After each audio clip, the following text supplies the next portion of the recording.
시청자, 토요타가 10년을 쌓아 올린 그 자리를 적자 1조 7천억짜리 회사가 어떻게 1년 만에 앞질러 가버렸을까요?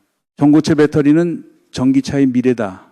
이 공식 지난 10년 동안 모두가 당연하게 받아들였습니다. 그런데 이번에 삼성 SDI가 던진 한 수가 그 등호 자체를 흔들어 버립니다. 왜 양산 1번 자리에서 전기차가 빠지고 로봇이 들어갔을까요? 그리고 왜 하필 일본이 가장 자신 있어 하던 그 분야에서 한국 회사가 먼저 깃발을 꽂게 된 걸까요? 오늘은 이걸 세 층으로 벗겨내겠습니다. 표면에 보이는 가격 계산, 그 밑에 검증 메커니즘, 그리고 가장 아래에 깔린 산업 구조 자체의 전환점까지 끝까지 따라가 보시면 그림이 완전히 다르게 보이실 겁니다. 한 가지만 먼저 짚어드리면 이번 결정은 단순한 마케팅 멘트가 아니에요. 2040년에 열릴 14조 원짜리 시장의 첫 번째 표준을 누가 잡느냐, 그 질문에 대한 한국의 답입니다. 이건 단순한 배터리 발표가 아니에요. 일본이 30년 동안 쥐고 있던 정밀 제조 패권의 마지막 보루, 그 자리가 처음으로 흔들리는 신호입니다. 주류 매체가 이걸 어떻게 다뤘는지 한번 보세요. 삼성 SDI 적자 회복 기대 헤드라인이 딱 이 수준이에요. 그런데 같은 발표를 일본 니케이는 어떻게 받았는지, 외신은 어떤 톤이었는지 비교해보면 우리 매체가 놓치고 있는 결정적인 한 단어가 있어요. 추월이라는 단어입니다. 오늘 따라갈 길은 세 단계예요. 첫째, 도대체 무슨 일이 벌어졌는지 표면을 보고, 둘째, 왜 하필 로봇이었는지 그 진짜 동기를 파보고, 마지막으로 이게 한국 산업 전체에 어떤 신호인지 결과까지 따라가 보겠습니다. 삼국지 적벽대전에서 조조군이 전부 전공법으로 강을 건너오려 할 때 제갈공명은 바람의 방향을 바꿔서 단번에 판을 뒤집어 버립니다. 이번 발표의 모양이 정확히 그것이에요. 먼저 숫자부터 봅시다. 삼성 SDI는 2025년 한 해 동안 영업손실 1조 7,224억 원을 기록했습니다. 4분기 단독으로만 2,992억 원 적자였어요. 매출 자체는 13조 2,667억 원으로 적지 않은데 이익을 못 낸 겁니다. 헤드라인은 거의 이 숫자만 다뤘죠. 그런데 같은 발표문 안에 헤드라인에 거의 안 잡힌 한 줄이 있어요. 4분기 적자 포기 전 분기 대비 절반 수준으로 줄어들었다는 사실입니다. 떨어지던 회사가 바닥을 다지고 있다는 신호인데 우리 매체는 이걸 거의 다루지 않았습니다. 이 발표가 나온 자리에 한번 그려보세요. 2026년 3월 11일 서울 코엑스 국내 최대 배터리 전시회인 인터배터리 2026이 막을 올린 그날입니다. 삼성 SDI 부스 한가운데에 모두가 무엇이 놓일지 궁금해했어요. 다들 전기차를 예상했죠. 그런데 그 자리에는 전기차가 아니라 AI 데이터 센터와 휴머노이드 로봇이 들어가 있었습니다. 외국인 관람객들까지 줄을 서서 들여다본 그곳에 로봇의 심장이 될 파우치형 전고체 배터리 샘플이 처음으로 일반에 공개됐어요. 여기에 적용된 기술 자체가 흥미롭습니다. 보통은 전고체라고 하면 액체 전해질을 고체로 바꾼 정도로 이해하시잖아요. 그런데 삼성 SDI가 적용한 것은 한 단계 더 나갑니다. 음극 자체를 빼버린 거예요. 무음극 기술이라고 부릅니다. 충전을 할 때 양극에서 나온 리튬이 음극 자리에 스스로 차곡차곡 쌓이는 원리예요. 빈방에 사람이 들어올 때마다 의자가 알아서 생기는 구조라고 보시면 됩니다. 그 결과로 비어있는 공간이 생기고 같은 부피의 전기를 훨씬 더 많이 담을 수 있게 되는 거죠. 숫자로 따져봅시다. 목표 에너지 밀도가 1리터당 900와트시예요. 지금 전기차에 들어가는 일반 리튬이온 배터리는 600에서 754입니다. 같은 크기의 1.5배 가까이 더 많은 전기를 담는다는 의미예요. 전기차에 들어가면 주행거리가 1.5배 늘어나거나 배터리를 작게 만들어서 차를 더 가볍게 할 수 있다는 얘기죠. 다만 이 기술의 가장 큰 약점은 만들기가 너무 어렵다는 점입니다. 이건 뒤에서 다시 짚어드릴게요. 그리고 인터배터리 2026 둘째 날 더 배터리 컨퍼런스 자리에서 현장석 전략 마케팅실 상무가 한 발 더 나갑니다. 솔리드 스택이라는 공식 브랜드 이름을 내걸고 이 전고체 배터리를 로봇에 적용하면 가동 시간을 8시간까지 늘릴 수 있다고 발표했어요. 사람의 하루 노동 시간이 8시간이죠. 로봇 한 대가 한 번 충전으로 사람 한 명 몫을 해낼 수 있다는 의미입니다. 지금 시장에 나와 있는 로봇이 보통 2시간 정도 작동하는 점을 생각하면 4배 차이예요. 특허도 깔려 있습니다. 전고체 분야에서만 1,000건 이상 출원, 500건 이상 등록. 글로벌 톱 삼는 일본 도요타, 미국 퀀텀스케이프, 그리고 삼성 SDI로 정리되죠. 그런데 양산 일정에서 가장 먼저 깃발을 든 것은 삼성이에요. 2027년. 일본 닛산은 2029년. 도요타는 아직 명확한 양산 일정조차 공개하지 못하고 있습니다. 여기서 한 가지 짚고 가야 합니다. 도요타는 이미 2021년에 전고체 배터리 시제품을 공개했고 2025년 양산을 약속한 적이 있어요. 그런데 그 일정이 2027년으로 다시 2030년 전으로 계속 미뤄졌습니다. 10년 동안 가장 앞서 있다고 평가받던 회사가 왜 그 자리에서 발이 묶여 있는 걸까요? 이 질문이 사실 오늘 영상의 진짜 핵심에 가깝습니다. 한 가지 더 짚고 가야 할 게 있어요. 이런 발표가 그냥 PPT 위의 약속이 아니라는 점입니다. 삼성 SDI는 경기도 수원의 S라인이라고 부르는 전고체 시험 생산 라인을 이미 만들어 놨습니다. 거기서 로봇형, 파우치형 전고체 배터리를 실제로 만들어 보고 있어요. 그리고 2016년 들어서는 핵심 R&D 인력의 절반 정도를 연구실에서 실제 양산 단계로 이동시켰습니다. 연구실에서 실험만 하던 인력을 생산 라인으로 보냈다는 것은 양산이 종이 위의 계획이 아니라 일정상 임박했다는 강력한 신호인 거죠. 그런데 또 한 가지, 이게 적자 회사 얘기로만 듣고 있으면 안 보이는 부분입니다. 삼성 SDI는 데이터 센터용 배터리를 2017년부터 꾸준히 공급해 왔어요. 지금까지 누적 판매량이 3억 셀이 넘습니다. AI 시대가 본격화되면서 데이터 센터의 전력 안정성 수요가 폭발하고 있는데 그 흐름의 정중앙에 삼성 SDI가 이미 들어가 있는 거예요. ESS, 즉 에너지 저장 장치 배터리 부문에서도 2025년 4분기에 역대 최대 매출을 기록했고요. 전기차 한쪽만 보면 적자지만 다른 사업 라인은 이미 굴러가고 있다는 의미입니다. 전고체는 거기에 추가되는 미래 무기인 거고요. 여기까지 들으시면 다들 비슷한 생각을 하실 겁니다. 근데 잠깐, 그렇게 좋은 기술이면 왜 전기차에 안 넣지? 정확히 그 질문이 오늘 이야기의 진짜 시작점이에요. 가장 흔하게 듣는 답은 이렇습니다. 전고체 배터리는 비싸니까 전기차 한 대에 50에서 70kWh가 들어가는데 비싼 신기술 그만큼 넣으면 차값이 천정부지로 솟구치겠죠. 반면 로봇은 2에서 3kWh 30분의 1 수준입니다. 같은 비싼 부품도 작은 통에 넣으면 부담이 적다. 이건 깔끔한 설명이에요. 여기서 정리되는 것 같죠? 가격 계산 끝, 결론 명확. 다음 영상에서 만나요. 잠깐만요. 이게 진짜 답이라면 도요타는 왜 못했을까요? 도요타는 자본도 우리보다 많고 특허도 똑같이 1,000건 넘게 가지고 있고 일본 정부까지 뒤를 봐주는 회사예요. 가격 계산 정도는 솔직히 그들이 우리보다 먼저 했을 가능성이 더 높습니다. 그러니까 가격은 결과지 원인이 아니에요. 진짜 이유는 한 단계 더 아래에 있습니다. 여러분, 일본이 30년 들고 있던 카드를 왜 놓쳤는지 그것부터 봐야 합니다. 이건 단순한 기업 경쟁 얘기가 아니에요. 토끼와 거북이 이야기 다들 아시죠? 그런데 그 우화에서 토끼가 진짜 이유는 늦잠 때문이 아닙니다. 자기가 토끼라는 사실을 너무 믿었기 때문이에요. 자, 그러면 진짜 동기를 세 층으로 풀어보겠습니다. 첫 번째 층은 가격이 맞아요. 그런데 표면의 가격 비교가 아니라 그 밑에 깔린 신호 게임의 문제입니다. 신기술의 첫 번째 채택자가 되는 회사가 산업표준을 만들어요. 누가 먼저 들어가서 어떻게 만들었는지가 그대로 다음 10년에 룰북이 됩니다.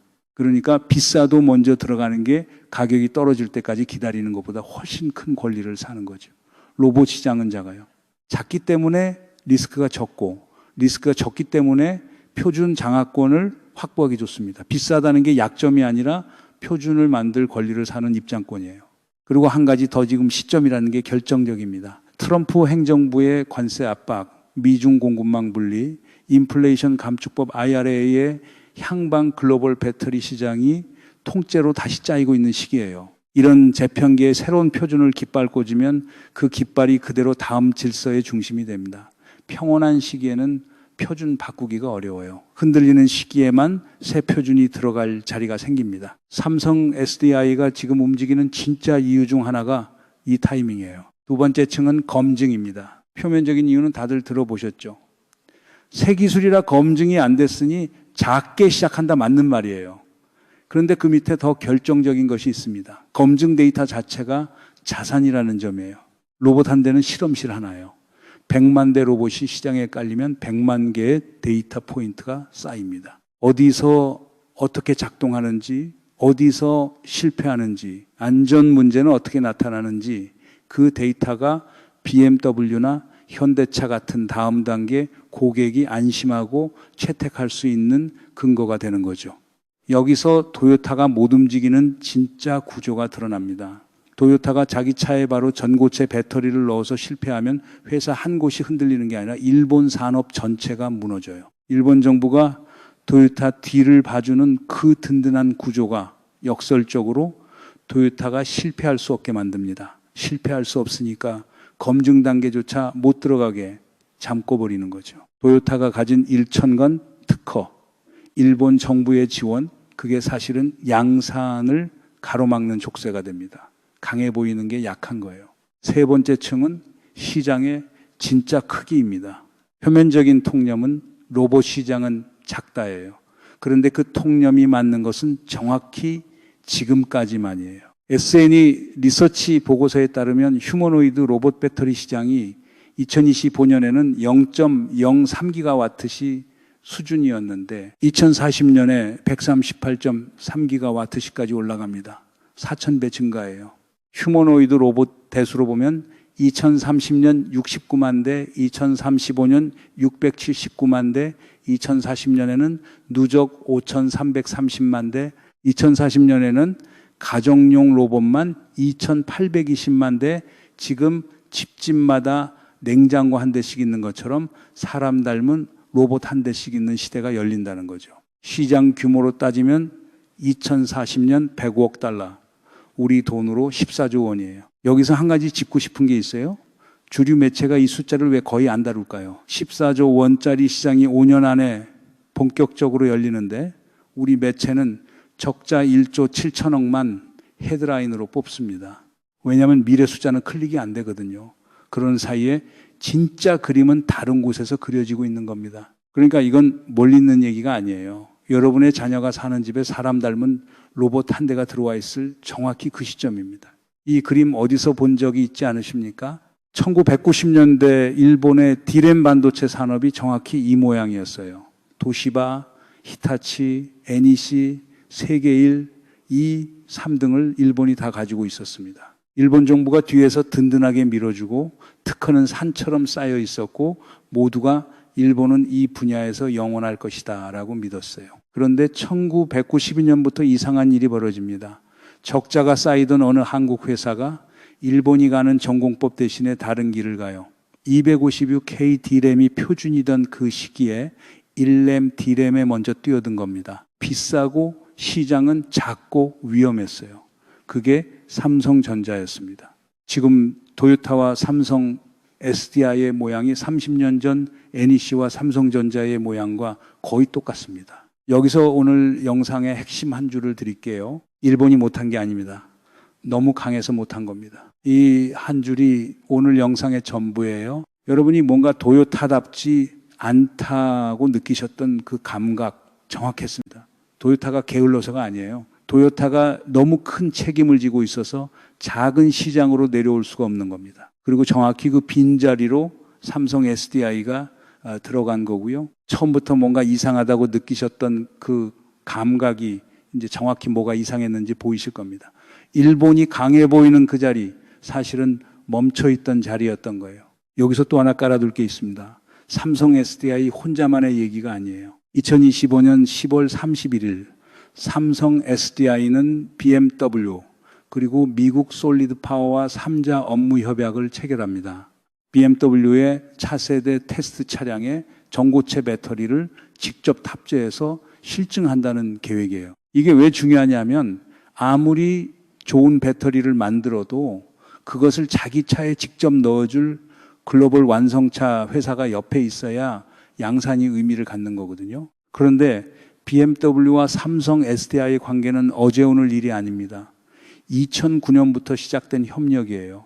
16년짜리 동맹입니다. BMW i3, i8에 삼성 배터리가 들어가던 그 시절부터 신뢰가 쌓여 있던 거죠. 단발 거래가 아니라 구조적 결합이라는 의미예요. 로봇으로 시작해서 BMW와 함께 자연스럽게 전기차로 넘어가는 그 큰 그림이 이미 그려져 있는 셈입니다. K배터리 3사 라인업도 정리해 드릴게요. 삼성 SDI는 2027년 양산, LG 에너지 솔루션과 SKO는 대략 2030년 전후를 보고 있어요. SKO는 인터배터리 2026에서 7분 만에 10%에서 80%까지 충전되는 기술을 공개하면서 화제가 됐고, LG 에너지 솔루션은 전기차와 로봇 양쪽을 동시에 준비하고 있습니다. 그리고 이게 결정적인 부분입니다. 소재 동맹이 있어요. 에코프로는 황화 리튬을 직접 개발하면서 전고체 전용 양극재 분야에서 국내 1위 평가를 받고 있고, 포스코는 더 흥미롭습니다. 철강 부산물로 나오는 가스를 정제해서 황화 리튬 원료로 재활용하는 기술을 개발하고 있어요. 다른 회사는 비싼 가스를 외부에서 사와야 하는데 포스코는 어차피 버리던 폐기물을 원료로 씁니다. 목표는 1kg당 수천 달러였던 황화 리튬 가격을 $50 수준까지 떨어뜨리는 것.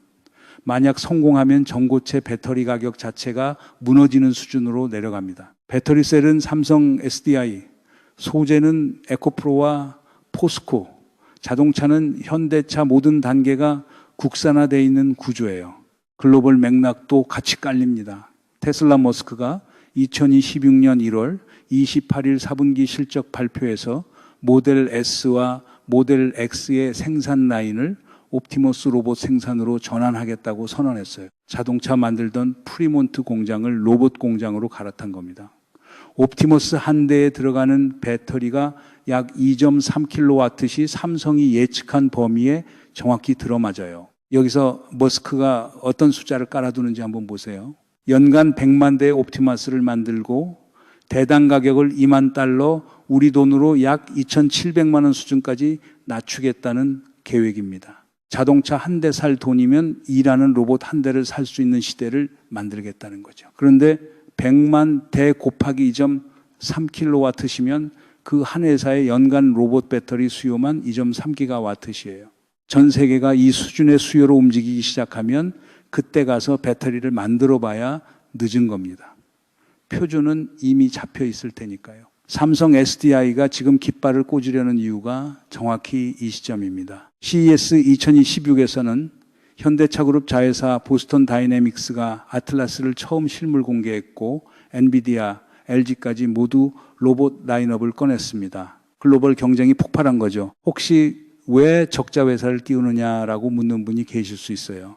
그 비판이 작년에는 어디 있었는지 한번 비교해 보시면 됩니다. 같은 매체들이 K배터리, 캐즘 위기 때 K배터리 끝났다, 헤드라인 뽑던 그 기준을 지금 도요타 추월 가능성 앞에서는 왜 적용하지 않는지 그것부터 짚어야 하는 거고요. 자, 처음 영상 시작할 때 제가 던졌던 그 질문 기억하시죠?